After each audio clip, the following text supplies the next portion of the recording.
Enemies. We spend most of our lives trying to avoid them, silence them, or erase them. But what if Nietzsche was right when he suggested that it is precisely through our enemies that we grow? What if the people who resist us, who oppose us, who provoke us into conflict, are not obstacles at all, but necessary forces shaping who we might become? Welcome to the Midnight Mind. If you're new here, please subscribe. And while you're at it, hit the like button. It really does help the channel. It's midnight, and tonight, we explore the mind of Nietzsche. Tonight, we're walking into one of Nietzsche's most controversial but profoundly useful insights. The idea that our enemies are not to be pitied or hated, but studied, embraced, and even thanked. Because without them, you would remain soft. Without them, your strength would stay dormant. Without them, the highest version of you would never have reason to appear. Nietzsche was no stranger to hostility. His writings alienated colleagues, friends, even lovers. He was often dismissed as mad, accused of nihilism, and later twisted by his sister to fit political ideologies he despised.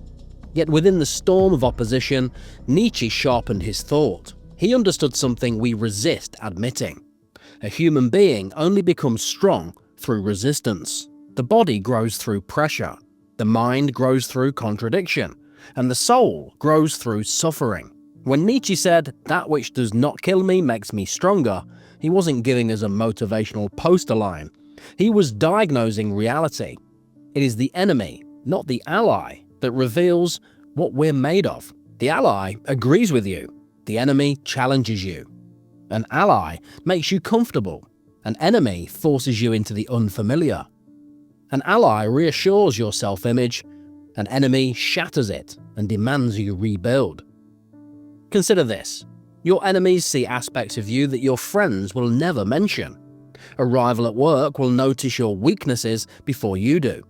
A critic will uncover the lazy thinking you hoped no one would spot. An opponent in debate will dissect your arguments with the precision of a surgeon. Uncomfortable? Yes. Necessary? Absolutely. Nietzsche would say that an enemy is not just an external adversary, but an intimate mirror. They reflect back the parts of yourself you've ignored. They call you out, even if their intention is to destroy you. Their hatred, their mockery, their competition is the harshest form of feedback you'll ever receive.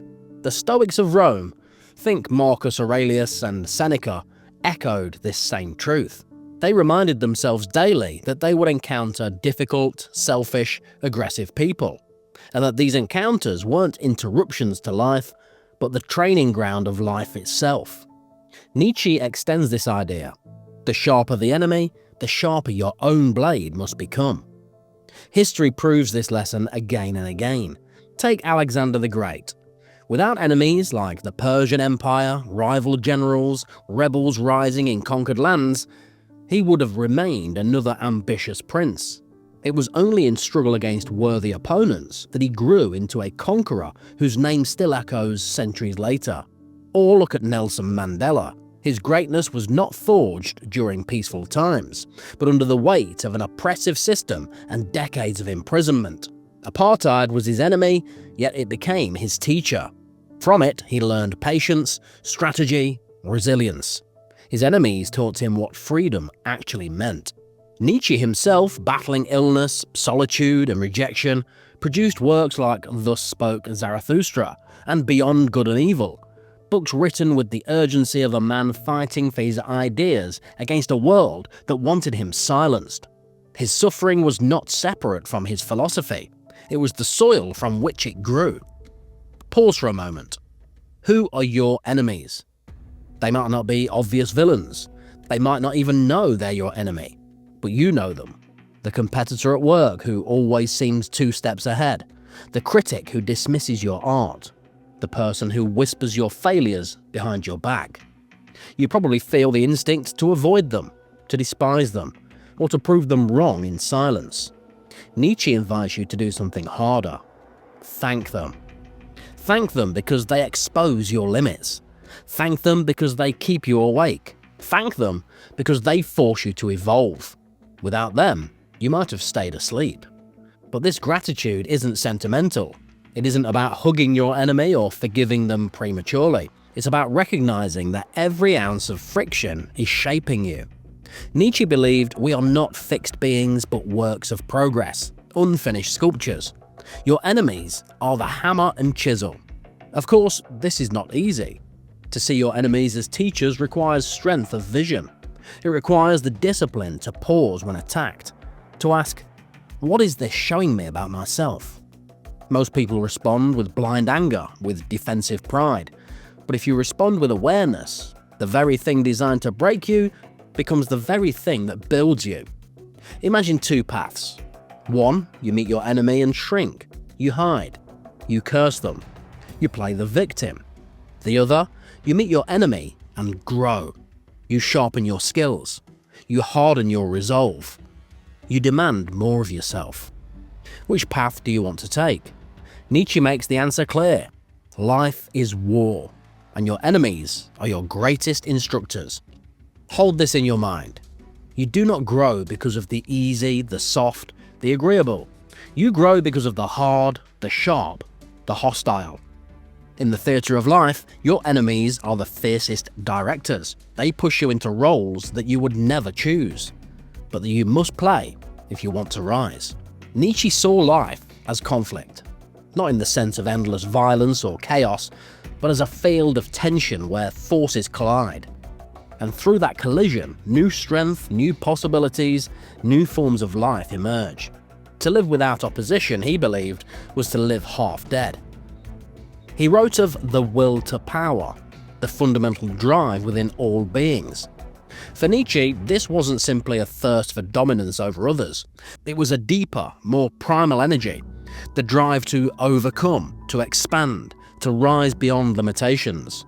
And what greater test of that drive than the presence of enemies? Comfort was the silent potion, he warned. It lulls you into stagnation. It whispers, don't risk, don't fight, don't grow. And so people settle into routines, into mediocrity, into fragile lives that collapse at the first strike of adversity. Nietzsche's warning was clear. A life without enemies is a life without growth. Think of the modern world. Every convenience is designed to remove struggle. Food at the press of a button, entertainment on demand, climate-controlled rooms, padded chairs, instant medicine for every discomfort. In many ways, these are triumphs of human ingenuity. But Nietzsche would ask, at what cost? If you never face hardship willingly, then when hardship comes unwillingly, you are unprepared. The comfortable man may laugh at the idea of enemies until life sends him one. Illness, betrayal, financial collapse, death of a loved one. These are enemies no one can escape, and when they arrive, the person who has never wrestled with resistance collapses. Nietzsche saw this weakness everywhere. He called it decadence, the slow decline of spirit caused by comfort and softness. He believed that Europe in his time was decaying under the weight of its own comforts, its moral systems, its desire for safety and stability. He saw Christianity itself, with its emphasis on meekness and forgiveness, as a kind of comfort that robbed humanity of its will to power. In his eyes, the solution was not to seek peace, but to embrace struggle, to actively seek out worthy enemies, worthy challenges, worthy battles. Let's be honest, friends are essential. They provide warmth, support, a sense of belonging. But friends rarely provoke transformation. They agree, they sympathize, they soothe. Nietzsche would say they keep you comfortable. Enemies, on the other hand, provoke you into action. They awaken instincts in you didn't know you had. They force you to sharpen your mind, your strategy, your resilience. They reveal what you truly value, because they threaten to take it from you. Consider the warrior. A soldier without an enemy is just a man in a uniform. His skills, his discipline, his courage remain theoretical until tested in battle. It is the enemy who awakens the warrior within him. Consider the thinker. A philosopher who is never challenged produces weak arguments. Only through critics, rivals, and hostile audiences does his thought become sharper, more precise, and more enduring. Nietzsche himself thrived on opposition. His work was forged in solitude, yes, but always with the sense of confronting and dismantling the assumptions of his age. Enemies give your life shape. Without them, your identity remains vague. With them, you're forced to define yourself. Let's turn to history again. Julius Caesar was not shaped by Rome's comforts, but by the enemies he faced, both foreign tribes and political rivals at home. His enemies forced him into boldness, strategy, and risk. Without them, he would not have crossed the Rubicon, and his name would not echo through time. Or think of Leonardo da Vinci. He may not have had enemies in the traditional sense, but he lived in an age of fierce competition. Rival inventors, rival patrons, rival thinkers. All were enemies of a kind. It was their presence that drove him to push his imagination further, to create works that still stun us centuries later. Nietzsche admired this, the ability to turn rivalry, hostility, opposition into fuel. He wanted us to understand that greatness is impossible without conflict. But Nietzsche went further. He wasn't just talking about external enemies, those we can point to and name. He was talking about the enemy within. Every one of us carries weakness, laziness, cowardice, self-deception. These are internal enemies, and they are often more dangerous than external ones. Because while you can see the rival across the battlefield, you rarely admit the rival inside your own mind. Nietzsche wanted us to confront these inner enemies mercilessly. The excuses we tell ourselves, the moments we shrink back from challenge, the habits that keep us soft and small. He called us to become who you are. And that meant facing the enemy inside with the same intensity as the enemy outside.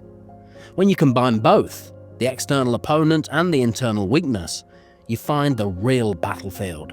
Life itself is your enemy, and life itself is your teacher. It's one thing to understand this intellectually, but how do we live it? How do we transform enemies into teachers? Nietzsche wouldn't want us to stay in the abstract. He would demand application. First, observe what your enemies reveal. When someone criticizes you, don't dismiss it instantly. Ask, is there truth here? Is this weakness real? What can I learn? Even insults contain hidden lessons. Second, use your enemies as fuel. Their doubt can become your motivation. Their opposition can sharpen your focus. Their resistance can force you to grow stronger than you ever would have on your own. Third, seek struggle deliberately. Don't avoid hard conversations, difficult projects, intimidating rivals. Walk toward them. Create conditions where your growth is tested. Nietzsche would say, build your life in such a way that enemies naturally appear, because you are aiming so high that resistance is inevitable. And finally, thank your enemies, not with false sentimentality, but with recognition. They have played a role in your becoming. Without them, you would be less. Make no mistake, this is dangerous advice. Most of us are conditioned to seek peace, harmony, comfort. Nietzsche rips that illusion apart. He tells us plainly, your comfort will kill you. Your enemies will save you, if you have the courage to let them. This is why Nietzsche was often misunderstood, even hated. His philosophy demands too much. It demands that you abandon self-pity, that you stop blaming others, that you embrace conflict as the very substance of growth. But if you can accept that your enemies, every one of them, becomes your instructors, they will drag you unwillingly into the higher version of yourself. So when Nietzsche says your enemies are your greatest teachers, he isn't being provocative for the sake of shock. He's pointing to the raw mechanics of life. Muscles grow under strain, courage grows in fear, character grows under attack. Nietzsche's challenge is not meant to be admired from afar, it is meant to be lived. Philosophy for him was not an armchair exercise, it was blood and sweat, a confrontation with reality. Every insult, every betrayal, every act of resistance contains energy. Most people waste that energy on rage, gossip, and despair. Nietzsche would tell you to redirect it. When someone doubts you, let it fuel your preparation. When someone blocks your path, let it fuel your creativity to find another. When someone mocks you, let it fuel your commitment to prove them wrong. Not out of petty revenge, but out of a devotion to your own becoming. Energy is neutral. You choose where it goes. An enemy gives you raw power. Your choice is whether to spend it destructively or to channel it into growth. Nietzsche loved the metaphor of life as art. To him, everything could be studied, interpreted, understood. Why should your enemies be any different? Study them. Ask, why do they oppose me? What weaknesses in myself do they target? What strategies do they use? What virtues do they display, even unintentionally, that I can learn from? History's greatest leaders studied their enemies relentlessly. Napoleon knew his rivals' moves before they made them. Churchill read Hitler's speeches with forensic attention. Athletes study their opponents' games until they know them inside out. To ignore your enemy is to ignore your greatest source of education. Nietzsche warned against resentment, the corrosive emotion of bitterness. Resentment keeps you locked to your enemy in chains of hate. Instead, he urged a kind of inner nobility. Use the enemy, but don't let them own your soul. This means creating distance. When attacked, don't instantly react. Step back. See the bigger picture. Recognize that this is not personal, it is training. You are in the gym of life, and your enemy is the weight on the bar. Heavy, yes, but necessary. The distance allows you to learn without drowning in emotion, to take the lesson without poisoning yourself with hate. Nietzsche believed small enemies make small people. To truly grow, you must face worthy opposition. This doesn't mean picking fights for the sake of drama. It means aiming high enough that natural opposition arises. If your dreams are big, enemies will appear. If your voice carries truth, critics will swarm. If your ambition threatens the weak, they will try to tear you down. Good. That's proof you are on the right path. A life without enemies is a life without impact. Let's not ignore it. Sometimes the enemy wins. Sometimes you lose the debate, lose the promotion, lose the battle. Nietzsche would not see this as disaster. He would see it as the most valuable lesson of all. Failure strips away illusion. It shows you precisely where you are weak. And in Nietzsche's philosophy, weakness is not an insult, it is a call to rise, to strengthen, to adapt. Every defeat, properly understood, becomes a stepping stone toward mastery. This is why enemies matter so much. They are relentless examiners, testing you at every stage. They don't let you rest in mediocrity. Look at today's entrepreneurs, artists and athletes. They're forged not by praise, but by rivalry. Steve Jobs had Bill Gates. Muhammad Ali had Joe Frazier. Picasso had Matisse. Each rivalry pushed them further than they could have gone alone. Even in everyday life, the principle holds. The colleague who questions your idea. The friend who challenges your worldview. The stranger online who mocks your work. Each one, consciously or not, plays the role of teacher. The question is whether you see them as a curse or a gift. At the heart of all this lies Nietzsche's command: become who you are. Your enemies are part of that process. They strip away the false layers, the comfortable illusions, the fragile masks. They force you to ask, what do I truly believe? What do I truly want? Who am I when tested? Through them, you discover the core of your being. Without them, you drift. With them, you're forced to define yourself. And in that definition, you become. So what does this look like in practice tomorrow morning? When criticism comes, pause. Ask, what is the lesson here? When rivalry appears, lean into it. Let it sharpen you.